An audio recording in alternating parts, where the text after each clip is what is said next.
Hello everyone. Did you know that anger can cause you gastric ulcer, not really eating hot food or lack of eating? Did you also know that loneliness can make you age quicker than normal? Did you also know that depression can reduce your lifespan? Well, in this video, we're going to be learning a whole lot of that. So sit back and let's get going. We're going to be learning how your mental health affects your physical health, going through depression, anger, and loneliness. So, what is depression? The first thing we're going to be talking about. Depression is a mood disorder that causes a persistent feeling of sadness and loss of interest in activities that one had interest in or loved. Like, let's say, extracurricular activities like playing football, volleyball, stuff like that. One suddenly feels withdrawn and lacks interest in those kind of things. So, it can be attributed to depression, but mind you, depression is a very serious mental health issue. So, you don't just conclude any feeling of withdrawnness, you don't attribute it to depression without a doctor profound conclusion, because grief also can cause one loss of interest in things and also sadness. Depression and grief, they are two different entities. Grief happens to a normal person. Grief and sorrow, sadness is a normal emotional thing that normal people undergo, but depression is a mental health issue that totally changes the brain of a human being from that of a normal human being. I'll tell you how later on. So let's look at some of the causes of depression. Number one, low self-esteem. When one feels intimidated among his mates, he or she doesn't feel up to the task. Like, feel low, you bow your head while walking below me. These are some of the causes of depression. It can make you feel depressed. Number two, traumatic or stressful events. Like a perfect example, if someone is raped, he or she can have a very serious clinical depression and could affect the person throughout his or her lifetime if not properly treated. That's why we say no to rape, and it's a very, very ill act in the society. Number three cause of depression is alcohol and drug abuse. These are chemicals, so when you abuse them, maybe without the doctor's prescription, it alternates the chemical, the neurochemistry of the brain, and therefore can cause you to be depressed. And the last point I'm going to be talking about on the cause of depression is medications, sleeping pills, and high blood pressure medications. Oh wow, you may be surprised, maybe perhaps you take sleeping pills without doctor prescription or just to fall asleep. But we know this and know this now.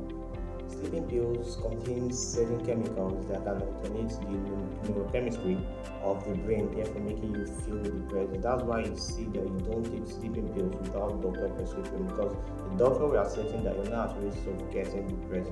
Also, the high blood pressure medication, that's why it's also recommended not to give those medications to non-hypertensive patients. Now, what really goes on in the brain of a depressed person?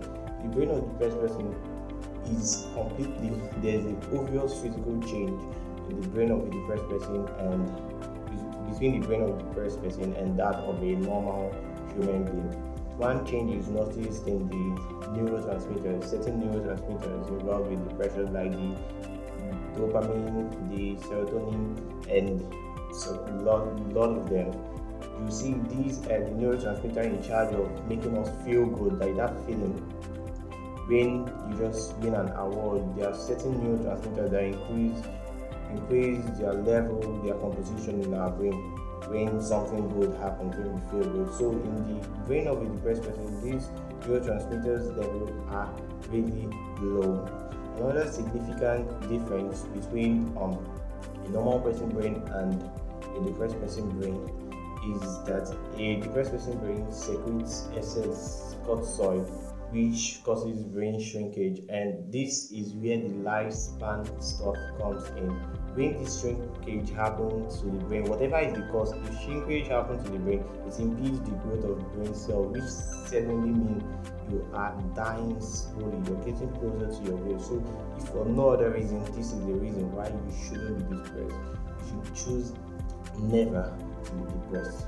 So what are some impacts on our health? What can depression cause to our physical health? Well, depression can make you feel lonely, it can expose you to insomnia, and also some diseases like fatigue, excess weight, or obesity, which can result into heart disease and diabetes, and so much more. So you don't, for any reason, need to be depressed. Fix yourself. Choose to be happy. Choose never to be depressed. Number two concept we are going to be talking about today is anger. Anger is that emotional trigger of antagonism towards others. Like you feel like retaliating or doing something hurt to someone. Well, that anger feeling, it happens to normal human beings, but it also have an effect on your physical health.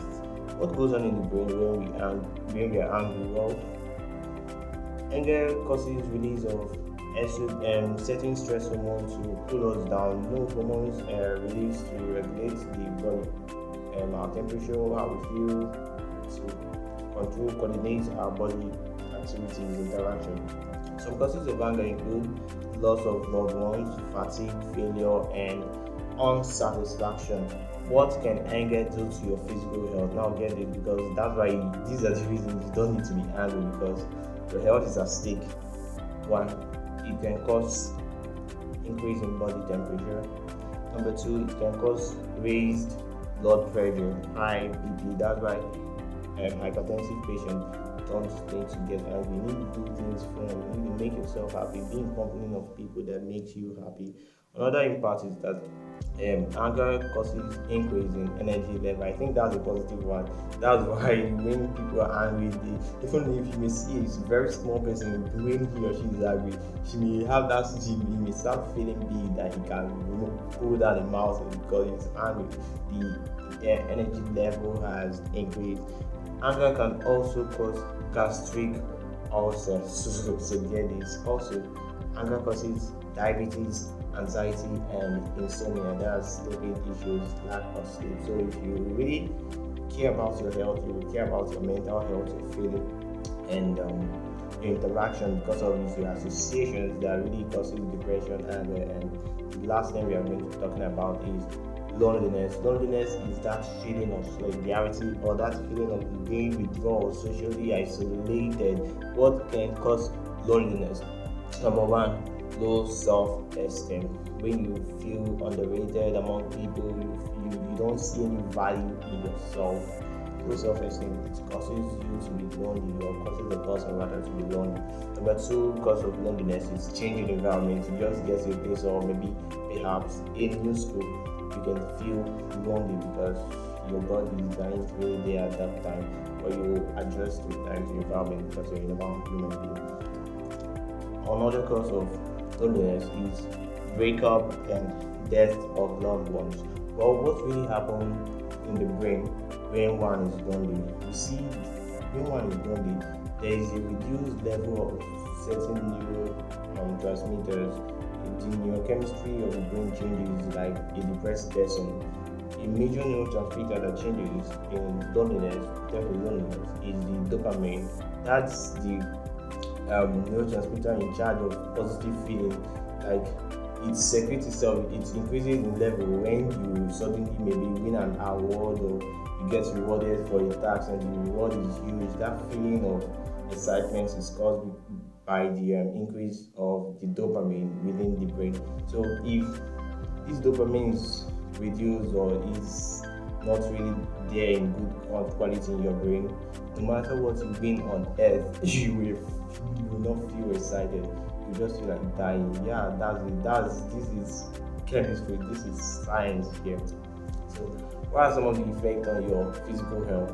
Loneliness can cause one major thing, which is aging, quick aging, wear and tears on the skin. It can make you, for all those of you being conscious of and looking younger, this is a major reason you don't need to feel lonely, because of you age quicker. Yeah, you age quicker. Another effect of loneliness is cardiovascular diseases. So you get cardiovascular disease as a result of loneliness. And the last effect of loneliness is depression, suicide, and other mental disorders can arise as just because you are lonely. So Take care of yourself. If you notice any abnormality in your behavior, do visit the doctor. Do not restrain yourself from medication because of quick medication, of course, prevents intensity of illness. Thanks for watching and stay tuned for other updates. Thank you.